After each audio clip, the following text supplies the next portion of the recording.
Morning. Good morning. Thanks for having me. Thanks for being here. Of We met course. here at Belmont Harbor. You recommended that place to do the interview. Does that place has a special meaning for you? Yeah, there's a lot of really good parties here. There's a party that I love called House in the Harbor. Started here, now it's at a beach further up. And also just my favorite view of the city. I live nearby. I did like a DJ set here on Sunrise in July, and it's just a very special place for me. I followed your journey, your musical career, what you did, what you put on your socials. Thank you. And you're not just a DJ, you're also not just a producer, you're also hosting events. And last month you had the second edition of Chicago Electronic Music Conference. Mhm. How was that now when you look back? Very fond memories. It was a very perfectly executed event by many team members and took a village to really make it happen, and really proud of what we accomplished and excited for what's next. You not always lived here in Chicago, right? You traveled a lot. You also lived in Germany for a while. That does. How was that? Yeah. Do you want to reference a bit or tell us how your journey went to Chicago? Yes. So I'm Panamanian U.S. Background. My mom is Panamanian. My dad is U.S. The U.S. had military bases in Panama, and both my parents are U.S. military. So we lived in Panama, a little bit in Puerto Rico, and then moved to Germany when I was like 11, and lived there till I was 18. And ich verstehe Deutsch, aber ich kann nicht. Ich habe viele vergessen. Das war schon richtig gut. Vielen Dank. Yeah, and then so like in Latin America, I learned a lot about like salsa, merengue, like all these other musical influences are really important to me. And once we got to Europe, that's when I discovered electronic music. And it was a U.S. military school system in Germany. And on the way from, we lived off the U.S. bases and taking the bus to school, the bus driver always playing like Cascada, what are these, like ATB, and everybody was making fun of it. All my friends were like, music's terrible. And it's like, this music's great. I was secretly in love with it. How would you say doing music, not just listening to it, how did that change you listening and doing electronic music? That took a long time to understand that. And I love my parents dearly. They're super supportive, but they've had very traditional career paths, which is like many of our parents do. And from a young age, I was kind of told that artists are separate, like other people are artists, but not me for some reason. And I sort of believed that. And it wasn't until my mid-20s, like almost 10 years ago, that I decided like, oh, I'm an artist too. And I always knew that I was going to be somehow in this business. And it wasn't until I started DJing 10 years ago, like 10, 12 years ago. And then I started to make music at the beginning of 2023. And I joined like a music production academy called EDM Tips, and then found a mentor. And then just from there, I really started to take it very, very seriously. It was following the pandemic when everybody was like coming back outside and I was not. I was very much like still, I felt like the world was leaving me behind. And I was like, no, I can't. I'm too good at this to not do this. So I decided to jump in. You said being an artist is for others, but not for me. Like, what helped you to recognize or to admit, okay, I can be also an artist? Was it an internal thing or an external support? A little bit of both. I think mostly external. There's a group that some friends of mine, we started this party series called Revive Collective, and it's been dormant and we're kind of restarting it. But we started this in 2019, and a friend of mine, Matt McClone, he's actually one of the owners of Pastiche in Berlin. And he's from the collective and everything one of the founding tenets of Revive was everyone is an artist. And I remember when we made that rule or made that tenet, I was like, I don't know if I believe that. That's not, and I didn't know whose voice that was, but it wasn't until like we had a bunch of different events that like I really got to challenge that. And like we had two really big parties in 2019, and there was always an element for people to contribute. And the second party or the third party was like at a big warehouse space, and art became like three-dimensional in a way. So it's like we had the art installations, but then we also had we left out chalk, and then people were just like, there's a huge space of floor that people just drew things, and everybody just like, I could do this too. And it inspired everybody to contribute and be an artist. It's like, I'm an artist as well. And that was a very turning point, I think, in my life to understand that. Sounds very beautiful. When you say everyone is an artist in some way, maybe there are people who don't think about that about themselves. How would you say, can someone find that out about themselves? It's hard. I think it comes down to really, I think there's a lot of voices that we're told, and things, some of it's systemic, like the powers that be. And like, I think in the US school system, you're told that maybe like artistry is a joke, that it's not real, that it's not something that is worth doing. Like, I love my sister, but we have very, very different political stances. She makes this joke about like I think it's prominent in like conservative spaces. It's like I don't want my kid to go into underwater basket weaving. It's like that's artists just for like that's it's not going to pay the bills. And it's like I'm sorry if my nephew Liam wants to become an underwater basket weaver, like go for it, Liam. But it's like I know that that would be a very hard life for him. But it's I think it's also just like if you know you're an artist, you have to pursue it. And it's like challenging the voices, whether it's like the systematic, the parental, the and finding what's true for you. It's a journey. Would you say, talking about journey, finding your own sound was also a journey for you? Yes. I think, I found it kind of fairly quickly in my artist career path. I think like 2018, I was already playing at Spy Bar here, and there was a moment where I had this, like, epiphany. I don't know who it came from or how, but I said, "I'm gonna be a deep house artist. This is my lane." And I didn't wanna compete with, like, tech house artists because tech house has always been really big here, and I found it to be, like, really sexy, it's dynamic, and it's still, like even now, like, I think it's paid off in the sense that, like, jazz house has really taken off in the last couple of years, and, like, I easily fit into that, and it's underserved here and in the US, and, like, while there's so many other bigger sounds and bigger rooms, I'm not trying to compete and play in the bigger rooms. I'm trying to play in, like I love the small rooms where it's, like, it's intimate vibe, and I'm not trying to play, like, a big festival stage. I think will play the one of those eventually, but, like, it'll be very different from what I want. So I think, like, if somebody's struggling to find their sound, it's, like, find something that's maybe underserved, something that you really love, that you could see growth in. 'Cause I took a class once that somebody said, like, trying to be if you're a male and you're trying to become a techno artist in Germany right now, it's probably like that ship has sailed a long time ago. So find something that might work. So coming also to your tracks, I think when I listen to your tracks, there's a certain atmosphere you really feel Mhm. and you can really imagine. And when you had to describe your sound or your tracks to someone who didn't hear your tracks before, like how would you say what is the emotional experience? Two words come to mind. I think like sexy and also inspirational. I think two things that maybe I wanted when I was younger. I didn't feel like I was sexy. I didn't feel inspired.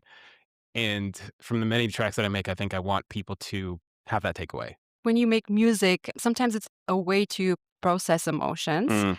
Would you say this can also influence someone's or your self-esteem in some way or can support that or strengthen that? I think yes, in a way that sometimes it's really hard to even 3 years in, like, I'm very proficient at making music. I know what I'm doing, but there's times when it's like, I've just come out of a couple of like 2, 3 months not making music, but then I think, like, as soon as I start again, it'll be a point where it's like, I feel good about this, and I will be finishing music again, but there's always, like I'm working on something that I'm working on is, like, inner dialogue and self-talk, 'cause I could be there's a very mean inner voice that says very mean things to me, and I need to, like, keep that in check, and I think, like, the way that one way that is maybe not the it does help, but I think that I need to fix it in more organic ways, but finishing music, and I think, like, finishing music helps me, like, oh, like, it gives me satisfaction and in hearing from other people of how they enjoy it, and just finishing a track is like, "Oh my god, I finished art," like, and it feels really good. And I think like you said about processing emotion, it's like a lot of my music, and I think from music from other people, it's like you're capturing it's like a snapshot in time of where you were when you started making it. I have a song coming out at the end of the month that is called "Summertime in Chicago" that is like it's a memory of Chicago in the summer, and it's translated into a song. And I started making it August of 2023 and finally finished it a year ago, and then finally releasing it now. And it's like that validation. It's like it's finally coming out. I don't know who's gonna love it. I love it, so that's enough. I think people will love it when you love it. I think you can really feel that in the art someone is making. And I remember one vocal of your song Creative Mind, which says, music is always an extension of yourself. When you take that as a statement, can be producing music also make you more fearful or vulnerable in some way? Can that contradict to that what you said before? Maybe I think like vulnerability is a good thing, and maybe it can be used against you, but for the most part, I think, like, vulnerability is, like, something that we need more of, and yet I think, like, putting yourself out there, there's a lot of like, there's the people who judge and critique other people without actually doing a thing, or the people who are cringe and put themselves out there. I'd rather be the kind of person who fails, fucks up, puts myself out there, is cringe, and lives my life versus, like, being old and bitter and it's like, "Oh, that music sucks." Like, "Oh, that person is like" yeah, people who critique other people, I think, like, they need to do the things themselves. That's true. Is that also a reason why you started your label? Yeah, slow reveal. And it's There's many reasons, and I think like I've always wanted an outlet to release music, and I didn't know that I could make a label. It wasn't until like a mentor of mine last year. He goes by Tosh. Tosh is great music, fantastic, but he had a workshop that I took with him last summer, and the goal was to kind of from the start of the program to like first like it was more like music production workshop, and then from there like ideating what it would be, and I already had this ideal for like this is something that I worked on with another mentor. It's like, what is my ideal setting? And like, I think when I want people to hear my music, sort of imagine this like a Sunday morning, maybe in Paris. It's like you have your coffee, like it's like kind of sun's kind of coming through, but there's like rain on the window, and it's like there's a record playing, and it's like very smooth jazz house, and it's like slow, it's sexy, and so that idea I held that from like 2023, and like last 2 years kind of developing, and it wasn't until I did this workshop that, cool, I'm gonna find a way to do this, and I'm working with the creative director for Chicago Electronic Music Conference named Kim. She's my favorite artist, and she's helped me. I've been working with her for the creative vision because she's good at bringing projects to life. So I think with a label, if somebody's trying to make a label or have an idea, it's like if you could sell, the idea is like people wanna be in a universe. They don't really care about like, "Hey, listen to my music now." They wanna be in part of something. So I think that's like a really important thing to do. That's why I think people like the music that I make. It's a niche, but I think it's like that's what I'm selling the universe, and that's why people gravitate towards it. You mentioned Kim, a friend of yours. You work together. By talking about people you're working together, co-hosting events or making music, what are the qualities you value and what makes it a good collaboration for you? It's a really good question. I've been thinking a lot about that lately for many reasons. I think people who dream big ideas, people who want to help change the world and make it better, and not just in it for the dollar. Like, yeah, let's make money, but like let's try to make the world a better place as well. That's like a more personal thing. But for me, also, I think right now, after many years of like working on a conference project, I think the most important thing of trust with someone is like you say what you're gonna, you do what you say you're gonna do, and you always deliver. And I've worked with Kim and also Kai Castro, and I think like we've been a really good team. There's many people on the CEMC team. Many people have like a lot of incredible talent, but I think like working with them too is like elevated my experience of like, how I want to work with other people. Yeah, there's a lot more there, but I'll leave it for another time. When there's so many people who want to like or dream big and want to do the same thing, do you see that as a competition when there are like many people wanting to be like also here in Chicago hosting events or Yeah. doing music? Or is that something that motivates Yes, if you see it as a negative, and it definitely is a blocking opportunity, and I think we always everybody talks about like, let's collaborate, not compete. I think it's for many people, it's easier said than done. And I feel like maybe this feeling of somebody else's success detracts from your own. I don't see it that way. I think it's like when just for example, like I'll probably talk to Olivia Mancuso about this at Chicago Music Next, but they announced Chicago Music Nexus in like May of 2024, and CEMC, Chicago Electronic Music Conference, was just like a week or two away from being announced. I was gutted. I was like, I saw their announcement. I'm like, no, like, no, we're doing this. And I was very sad for like a couple days. And I didn't know them I didn't know Sherman and Olivia. I followed them, but they didn't know me. And I was doubtful. Like, should I continue this? Why should I continue this? But then I kept thinking of like, whatever they do is going to be different from mine. And I'm happy for them. And I'm like, their event, I would say, is different from ours in many, many ways. And if I'd seen it as like a blocker and maybe I'd stopped working on that project, I think it would have been a detriment to Chicago. And I think like the more events there are, the better. Something that like Kim, the creative director, my friend, she said that she's hopeful that the fact that there are now many more educational events in Chicago and events that are not just about partying, and the fact that we're all working towards this maybe like Amsterdam Dance Music IMS type event in Chicago that becomes the premier event, and we're all like, we want to be that one. But it's like I think that's good. And it gives people options, it gives people opportunities. And I think the most important thing is like, if somebody wants to work with me, I'm more than open, but I think there needs to be like how we describe how we do that. But I think like, yeah, I think like the more the merrier. Let's work together. I don't think someone else's, it's a long answer, but I think that's what's really important. Like somebody else's success is not going to take from yours.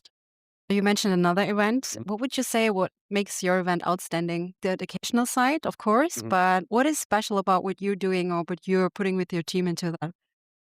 That's a good question. We've thought about this a lot. I think CEMC, like one of the catchphrases we used we keep using is like building the dance music community of tomorrow.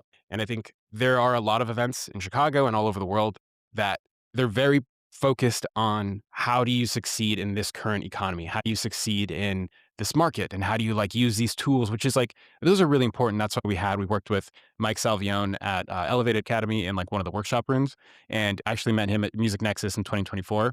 Great guy.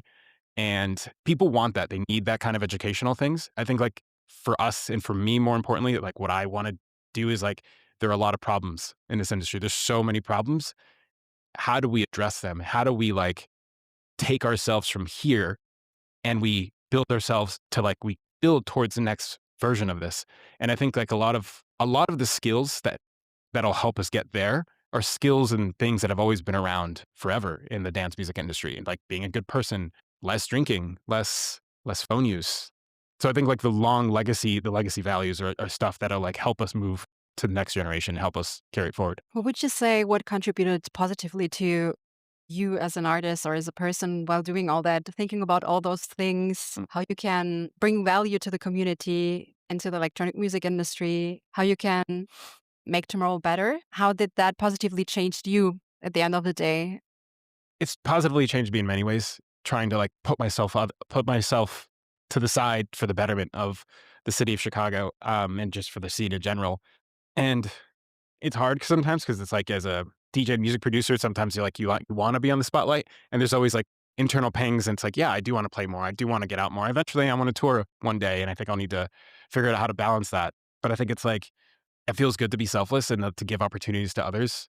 And if you look into like the CEMC page, like I'm kind of happy that like I'm not the face of it. It's like maybe in the community I'm the face of it, but it's like the mission is much more important to me than the gratification, because I know I get the credit where it's due, and maybe I could get more credit for it, but it's like I don't. That's not the most important thing. The most important thing is moving the mission forward. Looking ahead, you already mentioned you will publish a new song Mhm. in the next months. Is there something else we can look forward to this year from you?